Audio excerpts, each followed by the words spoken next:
de sigilen bɛ jamana kɔ kan I b'a fɛ ka I sen no tunga lafiya ka projet kura o la o projet dɔ de u bɛna cité ni ka o de jɔ tungarangew ye banakɔrɔnikaw olu fɛ no cité min ni a bɛna jɔ hectare 1 o de sanfɛ hectare min yɛrɛ ni ale lamunumunen do so 20 o de bɛna jɔ cité in kɔnɔna la a so 20 bɛɛ n'i ka yɔrɔ de do a kɔnɔna la denmisɛnw ka kulonkɛ yɔrɔ b'a kɔnɔna la fiɲɛ sama yɔrɔ b'a kɔnɔ ka taa se farikolo ɲɛnajɛw olu ma o bɛɛ bɛ cité in o kɔnɔna la cité in yɛrɛ parcelle 1 o ye titre foncier de min n'ale musaka ye sefa wari miliyɔn 4 ani 100 ye I bɛ se ka a sara yɔrɔnin kelen walima I bɛ se ka sara san 1 kɔnɔna la walima ka taa se kalo 18 o ma n'i tilali I ka terrain o sarali la sa I bɛ se ka I ka so jɔ ka kɛ villa hakɛlama ye walima I bɛ se ka jɔ ka kɛ étage ye tunga lafiya ma olu ka bolo kan n'i ka wari yɛrɛ bɛ I bolo I bɛ se ka I ka so jɔ I kelen ye walima ni wari t'i bolo fana o yɔrɔnin na I bɛ se ka I sen no tunga lafiya ma olu ka tɔn o la n'an b'a fɔ ma nanzarakan na n'an b'a fɔ ma ko tɔntin tunga lafiya walasa ka se ka I ka so ale jɔ cité o kɔnɔna la o t'a bannen dɛ tunga lafiya ma o bɛna tila ka immeuble fana jɔ cité in kɔnɔna la immeuble min n'i bɛ se ka appartement o san chambre 3 de b'a kɔnɔna la ale ni salon 1 a musaka bɛ t'i jɔ sefa wari miliyɔn 15 la ka taa se sefa wari miliyɔn 17 ma I bɛ se ka o fana sara dɔɔni fo ka taa se san 2 ani tila ma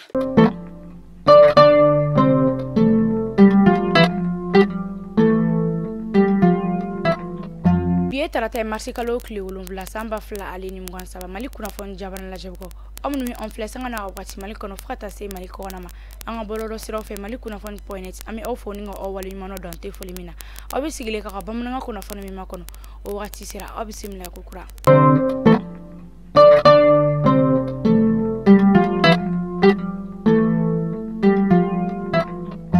kunnafoni folo o betalike kulu marfatiki mi nori semai ale koni ngani ata kayira kali koni sentena ye bengan seme ale baro la walalla kunnafoni flana Ukraine jamana nyama olu koni la selike o wuliga jo o koni beto sena foka bagmud ko o bobulula ni kunnafoni no bela jile mena wala oban mamso ono demso fe Mariam koni o bismina ko kura o flashing fo keneka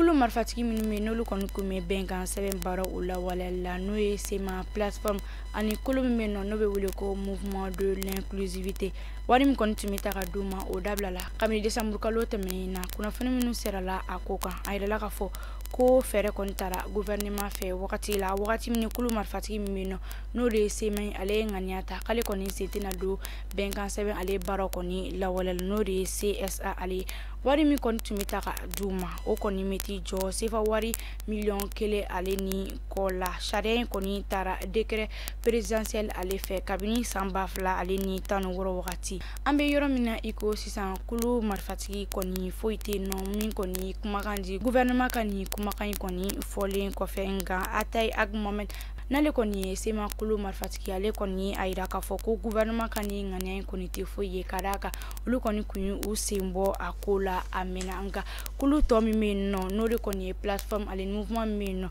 no de mouvement de l'inclusivité ulu koni ayira ka fo ko bela jelen konte sega goshi berekele na karaka kulu seme benga seme ale bara koni la wala la nga ko sema ale de koni kun i sembo akola amita nara marala sirabakan kasara do kon kera nara marabulu konna na sibrido marsi kalo klinan samba fla ani mgwani saba ayra la kafoko walen kon kera muruja ka temme madne ka koro ale fanfe ma fla musula kala ulu kon bonena unina ninga ma mgwani fla ulu sebe koro jogire akera ka ben ke kanyeta ale ni wulu fla o watila yen sigidala ma kon yaira kafoko klima kon mana seka ba nara marabulu konna na ko kasara kon ne bichaya ko sebe ko sabu ke jibuli sira ulu bela jeline kon mine ka fa chenchon ulula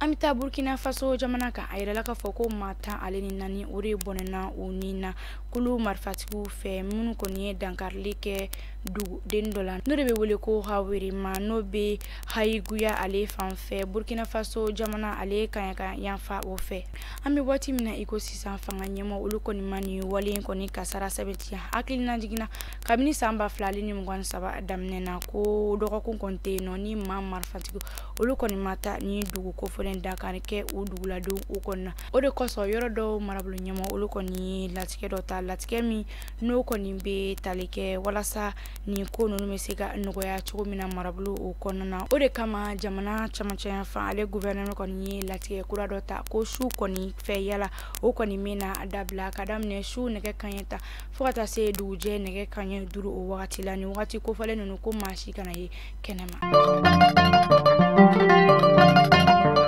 Aman kunda Ukraine jamana ɲɛmɔgɔ olu kɔni laseli kɛ k'u kalikan de don ko wulikajɔ o bɛ to senna fɛn min y'u ka dugu ye min bɛ wele ko Bakhmut ko o bɔ bolo la Ukraine jamana ɲɛma a ka cakɛda baraso n'o de ye Volodymyr Zelensky o ni sɔrɔdasi ɲɛmɔgɔw ye ɲɔgɔn ye dɔ kɛ ɲɔgɔn ye min senfɛ sɔrɔdasi ɲɛmɔgɔ olu y'u ka hakilina di k'u ka tɛmɛ ni kɛlɛ ye Bakhmut bɛ se ka makaran cogo min na ani ka Ukraine finitigilaka fɛn bɛ dugu kɔnɔna k'olu bɛɛ lajɛlen nabɔ ntɛnɛndow Rusiw ka fɔdu caman o caman de kɔni dafirila Donetsk ale ni a kɛrɛfɛ dugu caman Moscow ale kɔni a sinsin ni kɔni yɔrɔ in kan kosɛbɛ n'u b'a yira k'a fɔ ko bɛ fɛ ka dansigi kɛ Bakhmut ale jijali ko la fama ɲɛmɔgɔ minnu tun bɛ a yɔrɔ la a yɛrɛla k'a fɔ ko olu kɔni caman bolila ka bɔ a yɔrɔ kofɔlen na Ameriki sɔrɔdasiw olu ka ɲɛma n'o de ye Lloyd Austin ale kɔni a hakilina di a ko kan a ka taama senfɛ taama min kɛra Jordani ale jamana kan ko Bakhmut kɔni ye tagamasere de wa ko